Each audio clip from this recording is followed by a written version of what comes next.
হঠাৎ জননেত্রী বঙ্গবন্ধু কন্যা শেখ হাসিনা সাংবাদিকদের কাছে ঘোষণা করলেন তিনি, শেখ হাসিনা, আওয়ামী লীগের সভানেত্রীর পদ থেকে পদত্যাগ করেছেন।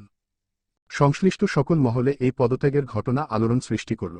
আওয়ামী লীগের কেন্দ্রীয় কমিটির নেতারা তো হতবাক কেন্দ্রীয় অফিস নির্বাহীরা। বলা নেই, কওয়া নেই, দলের সভানেত্রী শেখ হাসিনা ঘোষণা করলেন তিনি পদত্যাগ করেছেন। কিন্তু তিনি, শেখ হাসিনা, পদত্যাগ করলেন কার কাছে, কোথায় তার, শেখ হাসিনা, পদত্যাগপত্র? দলের কেন্দ্রীয় কার্যালয়ে কোন কেন্দ্রীয় নির্বাহীর কাছে সভানেত্রীর পদত্যাগপত্র নেই? কেন্দ্রীয় নির্বাহীর কমিটির মিটিং এও তিনি পদত্যাগ করলেন না। তাহলে তিনি পদত্যাগ করলেন কোথায় এবং কার কাছে? তিনি পদত্যাগ করেছেন বলে সাংবাদিকদের কাছে ঘোষণাই বা করলেন কিভাবে? সভানেত্রী শেখ হাসিনার এই পদত্যাগের বিষয় নিয়ে দলের ভেতরে ও বাইরে চলছে জল্পনা কল্পনা। কেউ বলছেন না তিনি, শেখ হাসিনা, পদত্যাগ করেননি, কেউ বলছেন না তিনি, শেখ হাসিনা, স্বয়ং পদত্যাগ করেছেন বলে ঘোষণা দিয়েছেন। এদিকে বঙ্গবন্ধু কন্যা সভানেত্রী শেখ হাসিনা তার পদত্যাগ প্রত্যাহার করার দাবিতে ছাত্রলীগ ও যুবলীগ কর্মীদের ব্যাপক মিছিল, মিটিং এবং আমরণ অনশন করার নির্দেশ দেন।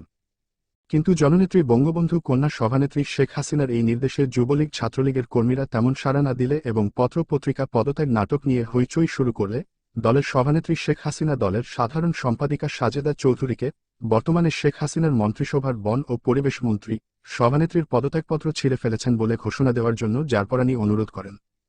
এই অনুরোধের পরিপ্রেক্ষিতে সাজেদা চৌধুরী সভানেত্রী শেখ হাসিনা তার, সাজেদা চৌধুরী, কাছে পদত্যাগপত্র দিলে তিনি তা ছিঁড়ে ফেলেছেন বলে ঘোষণা দেন এবং পদত্যাগ নাটকের অবসান ঘটান। মোটর সাইকেল আরোহী পুনরায় ফিরে এলে জননেত্রী বঙ্গবন্ধু কন্যা বিরোধী দলীয় নেত্রী সাদর সম্ভাষণ জানিয়ে তার, শেখ হাসিনার, ব্যক্তিগত পরামর্শকের দায়িত্ব ও মর্যাদা পুনরায় ফিরিয়ে দেন। মোটর সাইকেল আরোহী জননেত্রী বঙ্গবন্ধু কন্যা বিরোধী দলীয় নেত্রী শেখ হাসিনাকে সদ্য সমাপ্ত নির্বাচন সম্পর্কে এবং নতুন সরকার সম্পর্কে আর কোন কঠোর উক্তি না করে ধৈর্য ধরে অপেক্ষা করার পরামর্শ দেন। রাষ্ট্রপতি বিচারপতি শাহাবুদ্দিন আহমদের স্থলে নতুন রাষ্ট্রপতি নির্বাচনের সময় বিরোধী দলীয় নেত্রী জননেত্রী বঙ্গবন্ধু কন্যা শেখ হাসিনা হাজী মকবুল হোসেন, বর্তমানে আওয়ামী লীগের ধানমন্ডি মোহাম্মদপুর থানার এমপি এবং মোহাম্মদপুর থানা আওয়ামী লীগের সভাপতি, কে ৩০ লক্ষ টাকার বিনিময়ে আওয়ামী লীগের পক্ষ থেকে রাষ্ট্রপতি পদপ্রার্থী করেন। অন্যদিকে এরশাদ এবং তার দল জাতীয় পার্টির সমর্থন নিয়ে সুপ্রিম কোর্টের সাবেক প্রধান বিচারপতি বদরুল হায়দার চৌধুরী রাষ্ট্রপতি প্রার্থী হন। বিরোধী দলীয় নেত্রী জননেত্রী বঙ্গবন্ধু কন্যা শেখ হাসিনা হাজী মকবুলকে রাষ্ট্রপতি প্রার্থী করে রাখলে তার, শেখ হাসিনার এবং তার দল আওয়ামী লীগের ভাবমূর্তি ক্ষুণ্ণ হবে, ঐতিহ্য নষ্ট হবে ইত্যাদি বুঝিয়ে সাবেক প্রধান বিচারপতি বদরুল হায়দার চৌধুরীকে সম্মিলিত বিরোধী দলীয় প্রার্থী করার পরামর্শ দিলে এক পর্যায়ে তিনি, শেখ হাসিনা, রাজি হন এবং বিচারপতি বদরুল হায়দার চৌধুরীকে ধানমন্ডি ৩২ নম্বর বঙ্গবন্ধু ভবনে ডেকে এনে আলাপ আলোচনা শেষে জননেত্রী বিরোধী দলীয় নেত্রী বঙ্গবন্ধু কন্যা শেখ হাসিনা বিচারপতি বদরুল হায়দার চৌধুরীকে জামাতে ইসলামী বাংলাদেশ আমির যুদ্ধাপরাধী ৭১ এর ঘাতক অধ্যাপক গোলাম আজমের সঙ্গে দেখা করে দোয়া নিয়ে আসার জন্য বলেন। এদিকে হাজী মকবুল হোসেনকে রাষ্ট্রপতি প্রার্থিতা প্রত্যাহার করার জন্য বিরোধী দলীয় নেত্রী শেখ হাসিনা নির্দেশ দিলেও হাজী মকবুল প্রার্থিতা প্রত্যাহার করতে গড়িমসি শুরু করে। এক পর্যায়ে হাজী মকবুল হোসেন বঙ্গবন্ধু কন্যা শেখ হাসিনাকে দেওয়া তার ৩০ লক্ষ টাকা ফেরত না পেলে রাষ্ট্রপতি প্রার্থিতা প্রত্যাহার করতে অস্বীকৃতি জানায়।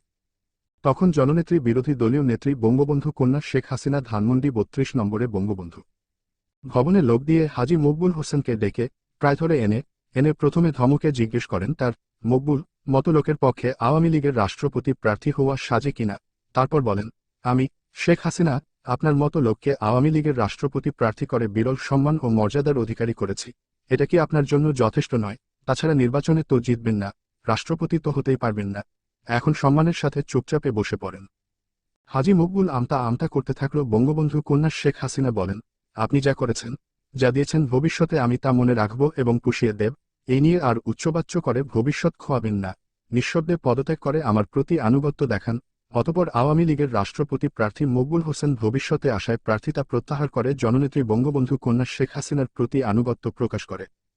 বেগম খালেদা জিয়া বাংলাদেশের প্রধানমন্ত্রী এবং শেখ হাসিনা বিরোধী দলীয় নেত্রী।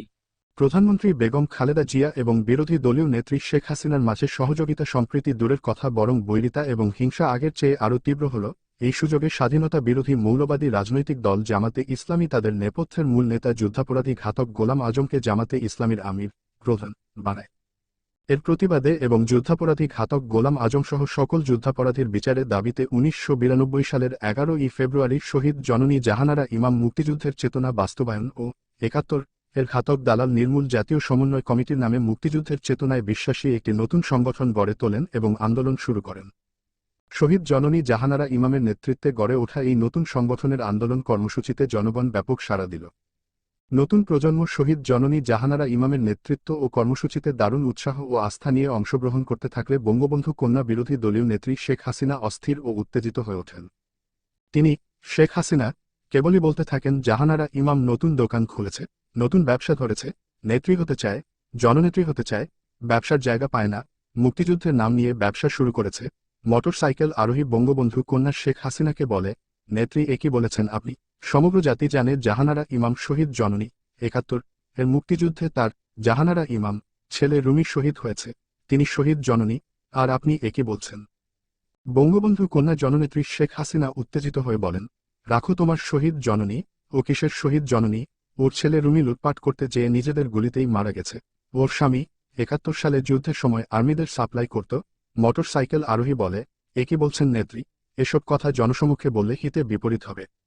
বঙ্গবন্ধু কন্যা বলেন, এই জন্যই তো দমবন্ধ করে চুপ করে আছি এবং তোমাদের বলে রাখছি, তোমরা এগুলো বাইরে বলবে। ওরা, জাহানারা ইমাম, ধানমন্ডি ৩২-এর রাস্তায় ঢুকতেই ডান দিকের কোনায় প্রথম দ্বিতীয় তলা বাড়িতে থাকত। আমাদের বাড়ির, ধানমন্ডি ৩২-এর বঙ্গবন্ধু ভবনের, পূর্ব দিকে প্রথম বাড়িটাই থাকত। জাহানারা ইমামদেরও পাকিস্তানি আর্মিরা পাহারা দিয়ে রাখত। জাহানারা ইমামের জামাই, স্বামী, পাকিস্তানি আর্মিদের সাপ্লাই করত। ওই সময় প্রচুর টাকা পয়সা কামিয়েছে এরা, আর এখন এসেছে মুক্তিযুদ্ধের চেতনা বাস্তবায়ন করতে। আসলে জাহানারা ইমাম এসেছে আমার নেতৃত্ব দখল করতে। আমি নির্বাচনে হেরেছি, এই সুযোগে তলে তলে খালেদা জিয়ার সাথে লাইন করে জননেত্রী হওয়ার পরিকল্পনায় আছে জাহানারা ইমাম, আর তাই গোলাম আজমের বিচার, যুদ্ধাপরাধীদের বিচার, মুক্তিযুদ্ধের চেতনা বাস্তবায়ন ইত্যাদি নানা কথার আড়ালে নেত্রী হওয়ার খায়েশে আছে। তোমরা এর থেকে সাবধান থাকবে এবং আমাদের সকল কর্মীদের সাবধান রাখবে, কেউ যেন জাহানারা ইমামের খপ্পরে না পড়ে। মোটরসাইকেল আরোহীর প্রশ্ন, নেত্রী শেখ হাসিনা, আপনি কি জাহানারা ইমামের ঘাতক দালাল নির্মূল কমিটির কর্মসূচিতে যাবেন না? বঙ্গবন্ধু কন্যা শেখ হাসিনা জবাব দেন, সে আমি যাই বা না যাই তোমরা যাবে না, আর আওয়ামী লীগের কোন কর্মীকে যেতে দেবে না। বোঝে না, আমার তো ইচ্ছে না থাকলেও অনেক জায়গায় যেতে হয়। জাহানারা ইমামের মুক্তিযুদ্ধের নামে দেওয়া কর্মসূচিতে হয়তো আমি, শেখ হাসিনা, কৌশলগত কারণে যাব, কিন্তু তোমরা যাবে না। শহীদ জননী জাহানারা ইমাম মুক্তিযুদ্ধের চেতনা বাস্তবায়ন ও ৭১ এর ঘাতক দালাল নির্মূল জাতীয় সমন্বয় কমিটির আহ্বায়িকা হিসেবে ঘাতক গোলাম আজমসহ যুদ্ধাপরাধীদের বিচারের জন্য গণ আদালত গঠন করেন। ১৯৯২ সালের ২৬শে মার্চ স্বাধীনতা দিবসে শহীদ জননী জাহানারা ইমামের সভাপতিত্বে গণ আদালত ঘাতক যুদ্ধাপরাধী গোলাম আজমকে ১০টি অভিযোগে ফাঁসির রায় দেয়। গণ আদালতের দেওয়া গোলাম আজমের ফাঁসির এই রায় কার্যকরী করার জন্য শহীদ জননী জাহানারা ইমাম সরকারের কাছে আহ্বান জানালে এবং গণ আদালতে এই রায় কার্যকর করার দাবিতে আন্দোলনের কর্মসূচি দিলে যুদ্ধাপরাধী ঘাতক গোলাম আজম শেখ হেলাল উদ্দিন, বঙ্গবন্ধু শেখ মুজিবের একমাত্র আপন ভাই শেখ নাসেরের বড় ছেলে, শেখ হাসিনার আপন চাচাতো ভাই, বর্তমানে বাগেরহাটের মোল্লার হাট ও ফকিরের হাট নির্বাচনী এলাকায় আওয়ামী লীগের এমপি এর ইন্দিরা রোডের বাসায় বিরোধী দলীয় নেত্রী জননেত্রী বঙ্গবন্ধু কন্যা শেখ হাসিনার সাথে গোপন বৈঠকে বসে এই বৈঠকের সিদ্ধান্ত হয় ঘাতক গোলাম আজম ও তার দল জামাতে ইসলামী, জামাত আর বিএনপি লেজুরবৃত্তি না করে শেখ হাসিনা ও আওয়ামী লীগকে সর্বতোভাবে সমর্থন ও সাহায্য সহযোগিতা করবে এবং শেখ হাসিনার নেতৃত্বে আওয়ামী লীগের সাথে মিলে খালেদা জিয়া ও বিএনপি সরকার পতনের আন্দোলন করবে, বিনিময়ে জননেত্রী বঙ্গবন্ধু কন্যা শেখ হাসিনা যুদ্ধাপরাধী ঘাতক গোলাম আজমের ফাঁসি কার্যকর করার দাবিতে শহীদ জননী জাহানারা ইমামের নেতৃত্বে গড়ে ওঠা গণ আন্দোলন এবং গণ আদালত নস্যাৎ ও বানচাল করার দায়িত্ব নেন। সেই থেকে ঘাতক গোলাম আজম আর বঙ্গবন্ধু কন্যা শেখ হাসিনার মাঝে গড়ে ওঠে গোপন নিবিড় ঐক্য ও সম্পর্ক। ১৯৯২ সালের ডিসেম্বর মাসের প্রথম সপ্তাহ বাংলাদেশের প্রধানমন্ত্রী বেগম খালেদা জিয়া সার্কের চেয়ারম্যান। সার্কভুক্ত ৭টি রাষ্ট্রের শীর্ষ সম্মেলন ঢাকায়, ৭ জাতির শীর্ষ সম্মেলনের দিনক্ষণ স্থান নির্ধারণ করা হয়েছে। সার্কের চেয়ারপারসন হিসেবে বেগম খালেদা জিয়া শীর্ষ সম্মেলন উদ্বোধন করবেন। শীর্ষ সম্মেলন উপলক্ষে কোন কোন রাষ্ট্রের সরকার প্রধানগণ আসতেও শুরু করেছে। ভারতের প্রধানমন্ত্রী নরসিমা রাও এখনও ঢাকায় পৌঁছাননি। এরই মধ্যে ভারতে বাবরি মসজিদকে কেন্দ্র করে সাম্প্রদায়িক দাঙ্গা বা হিন্দু মুসলিম রাত শুরু হল। সঙ্গে সঙ্গে বিরোধী দলীয় নেত্রী আওয়ামী লীগ সভানেত্রী বঙ্গবন্ধু কন্যা শেখ হাসিনা জরুরি ভিত্তিতে মোটরসাইকেল আরোহীকে ডাকলেন। মোটরসাইকেল আরোহী ২৯ নং মিন্টু রোডে বিরোধী দলীয় নেত্রী শেখ হাসিনার বাসায় উপস্থিত হলে বাবুর্চি বিরাজ দৌড়ে এসে খবর দেয় যে, আম্মা, শেখ হাসিনা আপনাকে এখনই ধানমন্ডি ৩২-এ বঙ্গবন্ধু ভবনে যেতে বলেছেন। মোটরসাইকেল আরোহী ৩২-এ পৌঁছলে সঙ্গে সঙ্গে জননেত্রী শেখ হাসিনা তাকে বঙ্গবন্ধু ভবনের লাইব্রেরি রুমে ডেকে বলেন, সারা দেশে হিন্দু মুসলিম রাত, সাম্প্রদায়িক দাঙ্গা লাগিয়ে দাও। মোটরসাইকেল আরোহী বলে, এটা ঠিক হবে না। নেত্রী বলেন, ঠিক বেঠিক তোমার ভাবতে হবে না, রাত লাগাতে বলেছি, তুমি লাগাও। মোটর সাইকেল আরোহী বলে, আপনি এটা বলেন কি? আমি আরও রাত দিন পরিশ্রম করে পাড়ায় মহল্লায় যুবকদের সতর্ক করে রেখেছি যাতে করে হিন্দুদের উপর কোন প্রকার আক্রমণ না হয়, আর আপনি বলছেন রাত লাগিয়ে দিতে। নেত্রী বলেন, হ্যাঁ আমি বলছি, তুমি রাত লাগাও। মোটর সাইকেল আরোহী বলেন, না নেত্রী, এটা নীতিবিরুদ্ধ কাজ। নেত্রী রাগান্বিত হয়ে বলেন, রাখো তোমার নীতি ফিতি, আমি যা বলছি তাই করো। আমি তোমার নেত্রী না, তুমি আমার নেতা। আমাকে যদি নেত্রী মানো তাহলে আমি যা বলবো তাই করতে হবে। মোটর সাইকেল আরোহী বলেন, আপনি তো আমাদের নেত্রী, আপনি যা বলবেন তাই তো শিরোধার্য। তবে হিন্দুদের উপর আক্রমণ করলে হিন্দুরা আর এদেশে থাকবে না, সবাই চলে যাবে। আর এই হিন্দুরা তো আমাদেরই লোক, আমাদেরই রিজার্ভ ভোটার। নেত্রী বলেন, রাখো, যাবে কোথায়? যাবার জায়গা নেই, তুমি রাত লাগাও। মোটর সাইকেল আরোহী বলে, হিন্দুরা ভারতে চলে গেলে ভারত থেকে যে মুসলমান আসবে সে মুসলমানের সবাই হবে ধানের শীষ, মানে বিএনপি। এটা কি ভেবে দেখেছেন নেত্রী? নেত্রী বলেন, আরে বোকা, সার্ক সম্মেলন পরও করতে হবে না। কয়েকদিন পরেই সার্ক সম্মেলন, খালেদা জিয়া সার্ক সম্মেলন উদ্বোধন করবে।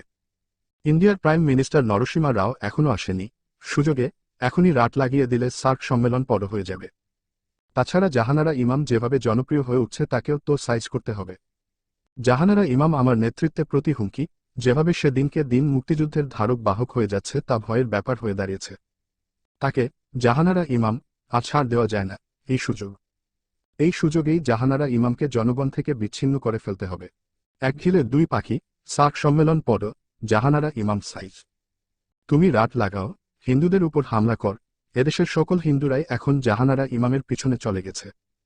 ঢাকায় রাত বা হিন্দু মুসলমান দাঙ্গা লাগানোর দায়িত্ব দেওয়া হলো মোটর সাইকেল আরোহীকে এবং সিদ্ধান্ত হল 29 মিন্টু রোড বিরোধী দলের নেত্রীর বাসার এবং ধানমন্ডি 32 নম্বরে বঙ্গবন্ধু ভবনের টেলিফোন ব্যবহার না করে বঙ্গবন্ধু কন্যা শেখ হাসিনার চাচাতো চাচা বঙ্গবন্ধু ট্রাস্টের মহাসচিব শেখ হাফিজুর রহমানের বাসার টেলিফোন থেকে ঢাকার বাইরের জেলাগুলোকে হিন্দু মুসলমান রাত লাগানোর নির্দেশ দেওয়া হবে। খালেদা জিয়া সরকার যাতে বঙ্গবন্ধু কন্যা শেখ হাসিনা কর্তৃক রাত লাগানোর পরিকল্পনা টের না পায় সেজন্য এই সৎকর্তা। বিরোধী দলীয় নেত্রী বঙ্গবন্ধু কন্যা শেখ হাসিনার পরিকল্পনা ও সিদ্ধান্ত অনুযায়ী দ্রুতগতিতে হিন্দু মুসলমান রাত লাগানোর জন্য সারা ঢাকা শহরের সকল গুন্ডা বদমাইশ এবং সন্ত্রাসীরা হাতে নগদ ৫ লক্ষ টাকা তুলে দেওয়া হল। বঙ্গবন্ধু কন্যা শেখ হাসিনার কর্মসূচি বাস্তবায়িত করার জন্য প্রথমেই যাওয়া হল ঢাকা বিশ্ববিদ্যালয়ের জগন্নাথ হলের পূর্ব পাশে অবস্থিত শিববাড়ি মন্দিরে। সেখানে দেখা গেল লুটেরা আর সুযোগ সন্ধানীদের জটলা।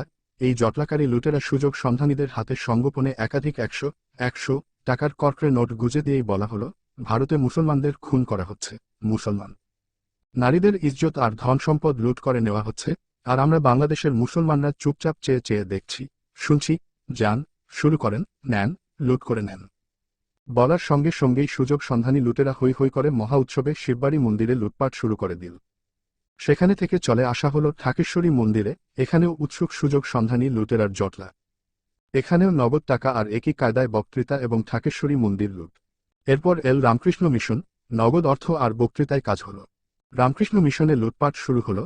তারপর যাওয়া হলো পুরান ঢাকার তাঁতি বাজার, শাখারি পট্টি, বাংলাবাজার, মালাকাটোলা, মিলব্যারাক, গুসাই বাড়ি, নারিন্দা, টিকাটুলি, ইসলামপুর ইত্যাদি জায়গায়। কিন্তু না, এটা পুরানো ঢাকা, এখানে সবাই পরিচিত, এখানে বক্তৃতা করা যাবে না, এখানে শুধু টাকার উপর দিয়ে কাজ চালিয়ে যেতে হবে।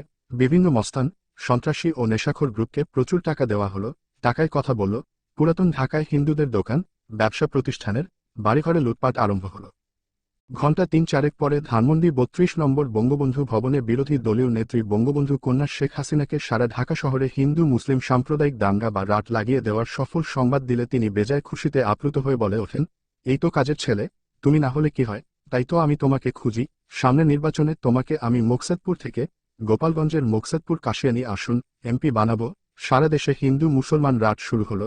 ভারতের প্রধানমন্ত্রী নরসিমা রাও ঢাকা এলেন না, সার্ক সম্মেলন পর হল।